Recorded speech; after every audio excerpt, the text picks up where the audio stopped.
Dans la ville de Parakou, les propriétaires de cabarets sont confrontés à un dilemme. Augmenter le prix de la bière au sorgho, encore appelé tchoukoutou, pour compenser le coût élevé du sorgho, ou prendre le risque de fermer les établissements en raison d'une clientèle moins nombreuse.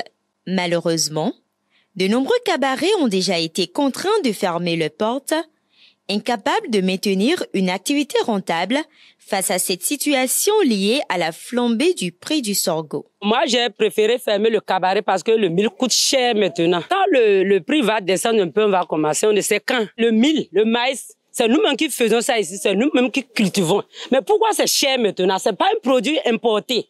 Donc on est obligé d'augmenter sur cas là. On vend le cas à 300. Quand le mil était à 7500, quand on vend le cas à 250, s'il y a le marché, on enlève tout, au moins on a son de bénéfice. Certains clients nous comprennent, certains ne comprennent pas. Comme on n'a pas de même l'entente, parce que dans buvette, quand on dit 600, quand tu te déplaces, tu vas dans l'autre buvette, c'est le même prix.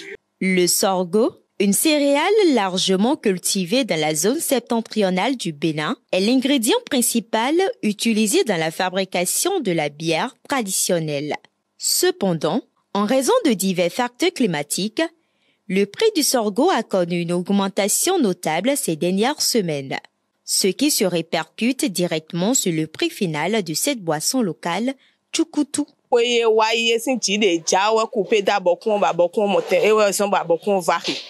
Mai mo a beaucoup de non-fari de somme d'ailleurs. D'ailleurs, mais on ça 6 000. Puis quand fari que boy 11 000, boy 12 000 bi. Do we zon do a beaucoup on kwa. E hunu bonu mi na mo bona sa. Mi na o mo no le ko do flow me. O mi de so no le ano ko bono a green kakacho no asin husa. Mo no je ko lo mesin ji eja tin na yi. E na sin fari que boy ko e de yi ko de o meto e na sin yi mo.